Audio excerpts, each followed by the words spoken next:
Hello student, I am Sumit और आज मैं आपको 10th क्लास की केमिस्ट्री पढ़ाऊंगा। मैंने पिछले 2 लेक्चर में 12th क्लास की केमिस्ट्री ली थी जिसमें मैंने सॉलिड स्टेट शुरू किया था, लेकिन 10th क्लास के बच्चों के कहने पर मैं जो आज 10th क्लास की केमिस्ट्री लूँगा उसमें मैं एसिड बेस और सॉल्ट शुरू करूँगा। तो चलो शुरू करते हैं। एसिड बेस और सॉल्ट।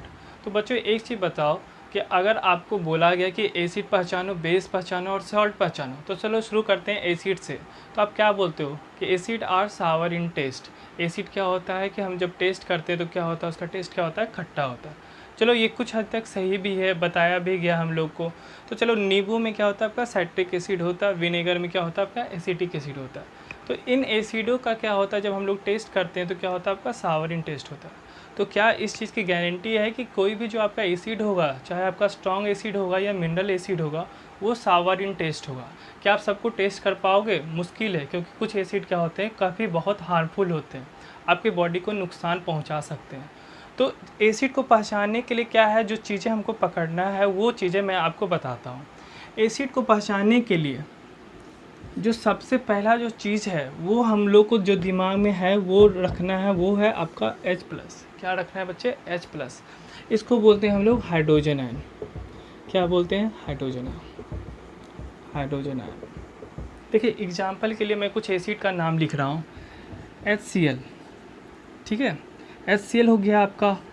HCl को क्या पढ़ते हैं बच्चे हम लोग, हाइड्रोक्लोरिक एसिड। H2SO4, इसको क्या पढ़ा जाता है, सल्फ्यूरिक एसिड। इसको हाइड्रोक्लोरिक एसिड और इसको क्या पढ़ा जाता है, सल्फ्यूरिक एसिड।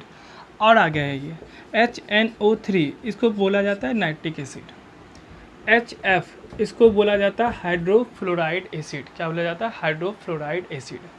HI, इसको बोला जाता है हाइड्रो आयोडाइड एसिड। HCN, इसको बोला जाता है हाइड्रोसाइनाइड एसिड। H2S, नाम लिख लीजिएगा, इसको बोला जाता है हाइड्रोजन सल्फाइड एसिड। आगे आइए, HCOOH, इसको बोला जाता है बच्चे मिथेनोइक एसिड। जो चींटी जो काटती है ना, उसमें जो बॉडी में सॉलिंग आती है चींटी के कारण, तो उसमें क्या रहता है आपका, मिथेनोइक एसिड होता है। और आगे आइए, C6H5COOH, इसको बोलते हैं हम लोग benzoic acid. Benzoic acid structure बच्चे ये होता है बेंजोइक एसिड का। जब आगे क्लास में जाइएगा तो अब इस चीज़ को पढ़िएगा। फॉर्मूला क्या इसका होता है, C6H5COOH, बेंजोइक एसिड हो गया। सल्फ्यूरियस एसिड H3PO4। चलो इतना मैंने लिख दिया। अब बोला जाए कि ये एसिड है, इस बात की क्या गारंटी है। तो एसिड को पहचानने के लिए जो सबसे कॉमन चीज़ है वो हम किसको देखेंगे, H+ आयन को।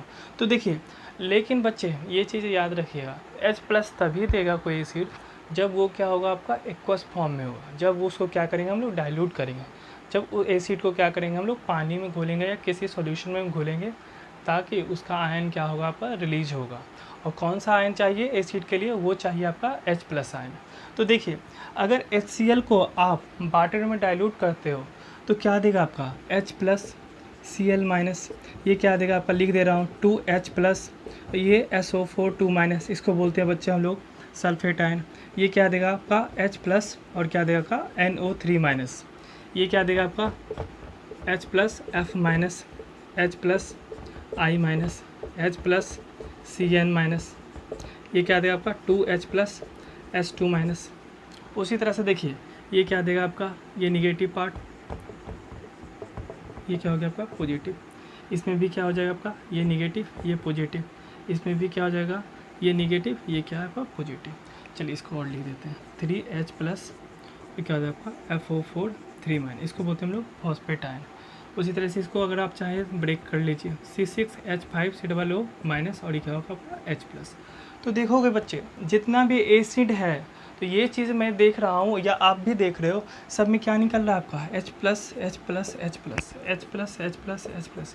जहाँ भी देखोगे एसिड होने के लिए क्या चाहिए कि जब वो एक्वस फॉर्म में हो तो वो क्या देगा आपका, H+ आयन देगा। तो एसिड को पहचान लोगे, इस चीज़ को पकड़ना, क्योंकि जो आपका एसिड को पहचानने के लिए जो 10th केमिस्ट्री है उसमें सबसे बड़ी बात किस चीज़ पर फोकस करेंगे, H+ आयन का। अब देखिए, इसको मैं रब कर देता हूँ, और जिन बच्चों को लिखना है वो अपने नोटबुक में या स्क्रीनशॉट ले लीजिए अपने फ़ोन में। और बच्चे चैनल को सब्सक्राइब करते रहिए ताकि दोनों का हेल्प हो। अब देखिए क्वेश्चन है, एक है आपका एनसीईआरटी का बोर्ड का पीछे प्रीवियस साल में पूछा हुआ क्वेश्चन है, वो है आपका कि HCl HNO3 ये दोनों एसिड के कैटेगरी में आते हैं। क्वेश्चन है, चाहे बोल लीजिए H2SO4, क्वेश्चन को थोड़ा और आगे बढ़ा दिया, H2SO4 ये एसिड के कैटेगरी में आते हैं, लेकिन जो है आपका अल्कोहल और ग्लूकोज टॉपिक पढ़िए उस टॉपिक से, जिससे कि आपका maximum number of question board में पूछा जाता है, ताकि प्रिसाइज में कम पढ़ के हम लोग क्या कर सकते हैं, मैक्सिमम स्कोर कर सकते हैं। तो अल्कोहल और ग्लूकोज एसिड की कैटेगरी में नहीं आते, ये आता है। ऐसा क्यों, एसिड क्यों आता है, ये चीज़ें मैंने बता दिया कि एसिड में क्या होता है आपका H+ आयन होगा। H+ आयन कब देगा बच्चे, जब उसको आप घोलोगे। कब घोलोगे, जब पानी में घोलोगे या किसी सॉल्यूशन में, तो उससे क्या होगा आपका, उसका H+ आयन क्या होगा, रिलीज होगा। ये दिमाग में बैठा लीजिए, बहुत इंपॉर्टेंट चीज़ है। अल्कोहल ग्लूकोज, एक नॉर्मल सा अल्कोहल लिख रहा हूँ मैं, वो है आपका C6H5OH। चलिए C6H5OH छोड़िए, छोटा सा लिखते हैं, वो है आपका C2H5OH। इसको बोलते हैं हम लोग इथेनॉल। क्या बोलते हैं हम लोग, इथेनॉल। और ये कैसे अल्कोहल है, ये कार्बेंस कंपाउंड जब मैं उसका लेक्चर दूंगा बच्चे तो वो बता दूंगा, ट्रिक्स भी बता दूंगा कैसे फॉर्मूला निकालते हैं। एक आ जाइए ग्लूकोज में ले रहा हूँ मैं C6H12O6। देखिए चीज़ों को, यहाँ भी आपको H+ दिख रहा है, ये आपका H यहाँ भी है, यहाँ भी H है। चलो ये तो हाइड्रोक्साइड वाला हो गया, OH तो अलग से हो गया। यहाँ भी आपका क्या हो गया, H हो गया। लेकिन ये H होने के बाद भी एसिड में क्यों नहीं आता, कारण देखिए, हाइड्रोजन तो है यहाँ, लेकिन ये एसिड में इसलिए नहीं आता है क्योंकि अगर आप ग्लूकोज या अल्कोहल को डिजॉल्व करोगे कहीं, इसका डाइल्यूट फॉर्म करोगे, एक्वस फॉर्म करोगे, तो ये दोनों चीज़ें H+ आयन नहीं देता है। H+ आयन नहीं दे रहा है तो क्या होगा आपका, एसिड नहीं होगा। ये चीज़ें हम समझ गए। अब देखिए इससे मिलता जुलता मैं 2-3 क्वेश्चन बोलता हूँ और सबका एक कॉमन आंसर होगा, वो है आपका H+ आयन। फॉर एग्जाम्पल देखिए पूछा जाता है कि आपका जो ड्राई HCl है, देखिए हम लोग पढ़े 5 मिनट, लेकिन क्वेश्चन कितने आ रहे हैं, 7-8 क्वेश्चन, एक कॉमन क्वेश्चन बन जा रहा है। तो इस चीज़ से क्या है, फ़ायदा हो रहा है आप लोग को भी। अब बोला जाता है ड्राई HCl वो ब्लू को रेड में कन्वर्ट क्यों नहीं कर पाता, ब्लू लिटमस पेपर को रेड में क्यों नहीं कर पाता, तो पढ़ लियो जान जाओगे। ड्राई HCl क्या करेगा आपका, H+ आयन को नहीं देगा। ड्राई HCl क्या करेगा आपका, H+ आयन को नहीं देगा।